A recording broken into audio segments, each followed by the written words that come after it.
Hello and welcome to the second video in this series on acids. So what are we going to be talking about in this video? Well, what we're going to be talking about is we're going to be talking about chemicals called indicators.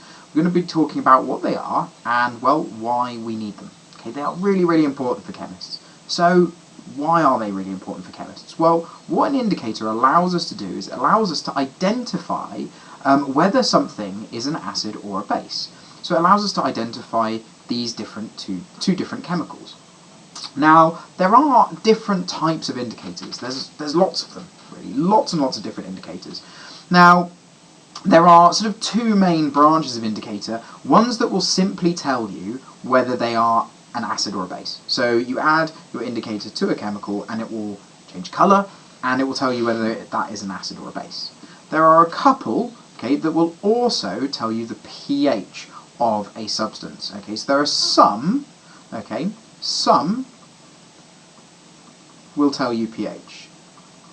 Okay, now they are a little bit subjective just because it's all down to your eyesight and what colour you see.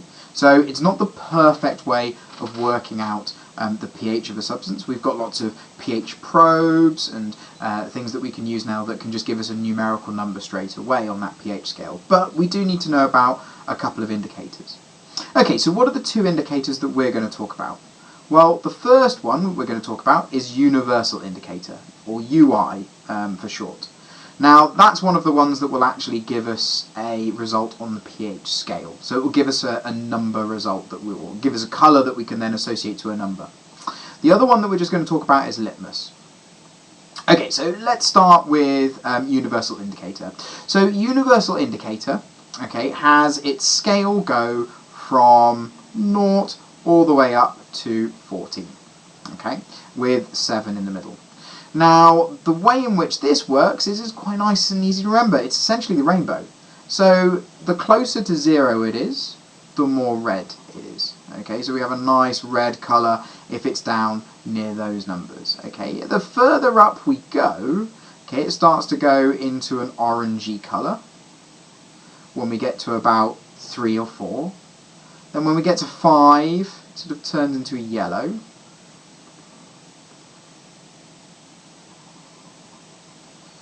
And then when it gets closer to 7, it sort of turns into a pale green before hitting 7, which is a really nice green colour. Okay, well, what happens after that? What happens when we move into the pHs above 7? Well, what we end up with is a slightly blue colour. And what happens is this blue colour gets darker and darker. And then eventually, what you end up with is a really nice magenta colour, down by pH 14. Okay, so we have this beautiful scale, okay, from 0 all the way up to 14. So if you've got a chemical, and we added it to a bit of UI paper, okay, you would be able to know, okay, what pH it is. So UI paper sort of looks a bit like this kind of colour. Oh, I can actually get the right colour in. Okay, looks a bit like that. That's what our UI looks like. Okay, so that's all well and good. So what about Litmus? Well, Litmus exists in two forms. We have Litmus Red, and we also have another Litmus, which is Litmus Blue, which, if you guessed it, is a lovely blue colour. Now, these two, okay, can simply tell us whether something is an acid or an alkali. What they can't do is they can't tell us the pH of something. Okay, well, what do I mean by that? Right, well, let's say we've got some Litmus Red. So this is Litmus Red. Now, if I was to put a solution on it, and the Litmus Red changes colour to a blue colour, what this tells me is it tells me that that solution, okay, was a base. Okay? It tells me that that solution must have been basic, because otherwise it wouldn't have changed colour. So Litmus Red tells you whether there are bases. Okay? So Litmus Red, okay, that tests for bases. Litmus Blue, however, if we were to add a solution to that and our litmus blue turns red, what that tells us is that the solution that we've added here must be an acid. Okay, because it's changed its colour. Again, if it was a base or it was neutral, it just wouldn't change its colour. So litmus blue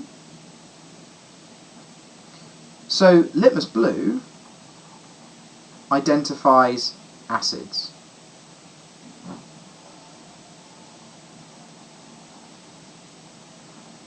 And the colour changes that you need to remember for this is that litmus red goes from red to blue, and litmus blue goes from blue to red. Okay, so we've just talked about what UI and we've talked about what litmus is. Now let's have a go at identifying some different solutions when I add them to some UI or to some litmus. Okay, so question time. Let's have a go at this. What I'm going to do is I'm going to add some different chemicals. Okay, I've got chemicals A to G to my bits of paper. And what I want you to do is I just want you to try and identify what the pH of those substances are and whether they're an acid or a base. Okay, so down here as well, you'll notice there's something else. A new word that I'm going to introduce. Now, that new word is alkaline. Now, I've talked about bases. Now, if we have a soluble base, i.e. a base that can dissolve in water, we call it an alkali. Okay, so alkalis are soluble bases.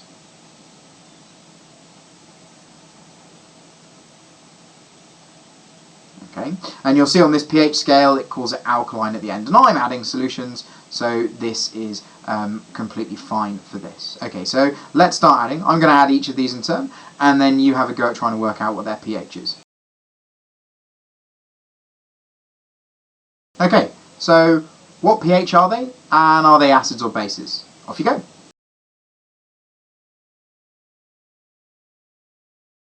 Right, okay, let's see how we did. Okay, well, A's turned universal indicator blue.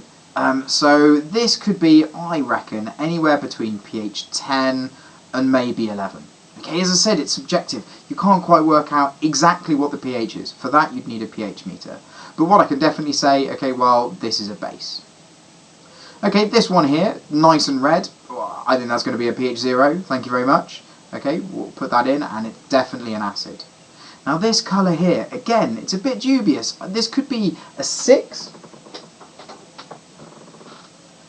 Again, this colour here, it's a bit dubious. It could be a 6, it could be a 7.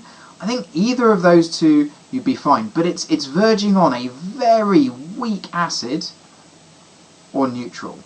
Okay, depending on whether it's 6 or whether it's 7. This one here, again, most likely 4, but if you wrote 5, that's fine, but it's still an acid. This one here, again, when we get up into the purples, it's a little bit, I'm not sure exactly what it is, but you can put a decent ballpark figure of where it is, and again we've got a base, so I would say that's between 12 and 14. If you put any of those numbers, that's right, but it's definitely a base. Now don't worry, if you get a question like this in an exam, there will often be a range of pHs that you can give for the answer. Okay, if it's a colour question or it says something like something goes orange, okay, there are a multiple number of pHs that substance could be to give an orange pH. Okay, it could be anywhere sort of between 2 to 3, that kind of area. Okay, well what about these last two? These last two were litmus paper. So this litmus red paper, okay, it went blue. So that tells us that this sample, F, must be a base. And last but not least, our sample G, it turned litmus blue paper red, so therefore it must be an acid. Okay, so I hope this is a little bit clear on what indicators are. So we use indicators to identify whether substances are acids or bases, or if they are a soluble base, we'll call them an alkali. Okay.